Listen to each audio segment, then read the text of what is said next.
और ये रस्सा हमारी गेट के सामने हमारे रस्सा लगा रखा था।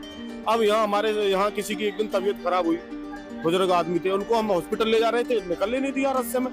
तो क्या उनको मेरे प्रेसिडेंट के नाते उनको यहाँ मरने के लिए नहीं छोड़ूंगा? महाराज जी हैं, इनकी एक पद यात्रा निकलती है रात को 2 से 3 बजे के बीच में।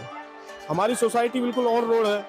ये अपने यहाँ से ढोल लगाड़े पटाखे बजते हुए आते हैं, चलते हैं। भयंकर रात तो इतना बड़ा माहौल था पटाखे बैंड बाजों का, सोसाइटी में बच्चे चीखने लगे। मैं एकदम जग के भागा, मैंने देखा क्या घटना हुई। प्रेसिडेंट होने के नाते तो मैंने देखा कि उनकी बैंड द्वारा ये बारात निकल रही थी। अब आप इन भाई साहब से पूछिए, किस यूट्यूबर ने आकर इनको ये बोला था कि आप बोल देना महाराज जी के शिष्यों ने मेरी सोसाइटी के बाहर मोटी रस्सी बांध दी थी।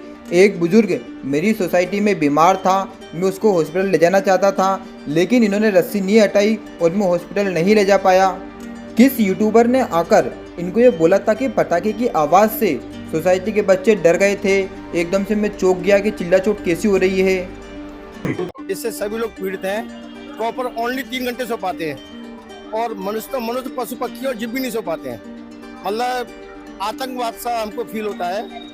एनआरआई ग्रीन कॉलोनी के एक अंकल ने प्रेमानंद जी महाराज की रात्रि पद यात्रा को आतंकवाद बोला था।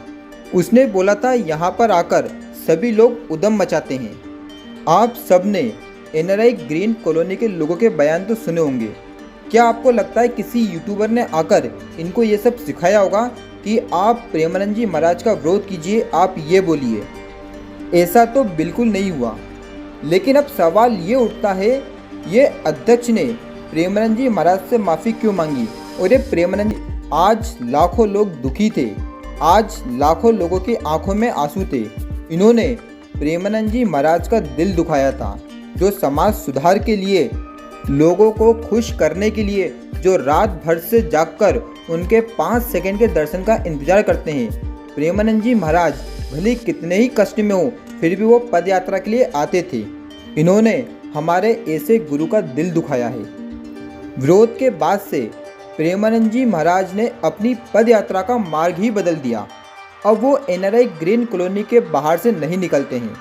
ये बोलता है कि महाराज जी आप माफ़ कर दीजिए और हमारी सोसाइटी के बाहर से ही अपनी पद यात्रा को निकालिए, और मैं अपनी सोसाइटी के सभी लोगों के साथ आपका, आपके संत जनों का स्वागत करूंगा। आज जब वृंदावन में इनका विरोध हो रहा है तो इनकी आंखें खुल चुकी है, लेकिन इसने फिर भी प्रेमानंद जी महाराज के सामने आकर झूठ बोलकर गलती कर दी है। जैसा कि इन भाई साहब ने बताया था, प्रेमानंद जी महाराज के शिष्यों ने मोटी रस्सी बांध दी थी और एक बुजुर्ग की तबीयत खराब हो गई थी, जिसको उन्होंने हॉस्पिटल नहीं जाने दिया। तो ये प्रेमानंद जी महाराज के सामने आकर ये बात बोल सकता था, महाराज जी एक बार ऐसा हुआ था, लेकिन ऐसा तो कुछ हुआ ही नहीं था। इसीलिए इन भाई साहब में इतनी हिम्मत नहीं थी कि ये प्रेमानंद जी महाराज के सामने ये बोल सके कि महाराज जी आपके शिष्यों ने गलती की थी, क्योंकि ये मनगढ़ंत कहानी बना रहा था। लेकिन आप प्रेमानंद जी महाराज का उदार हृदय देखिए। इन्होंने प्रेमानंद जी महाराज का विरोध किया, उनकी पद यात्रा को आतंकवाद कहा, लेकिन फिर भी प्रेमानंद जी महाराज ने ब्रजवासी की तरह ही इनका स्वागत किया, इनको चुनरी ओढ़ाई। और प्रेमानंद जी महाराज ने कहा, अगर आपको पद यात्रा से या हमसे कोई भी दिक्कत थी तो आप यहाँ पर आकर बोल सकते थे। लेकिन ये भाई साहब फिर भी अपने ऊपर कोई भी बात नहीं ले रहे हैं। ये यूट्यूबरों की गलती बता रहे हैं कि उन्होंने एनआरआई ग्रीन कॉलोनी के लोगों को ऐसा करने को बोला था। कितनी शर्म की बात है, एक ब्रजवासी होकर इतने बड़े संत के सामने झूठ बोल रहे हैं। और वो कोई मामूली संत नहीं है, वो साक्षात राधा जी हैं। ये भगवान के सामने बैठकर भी झूठ बोल रहा है।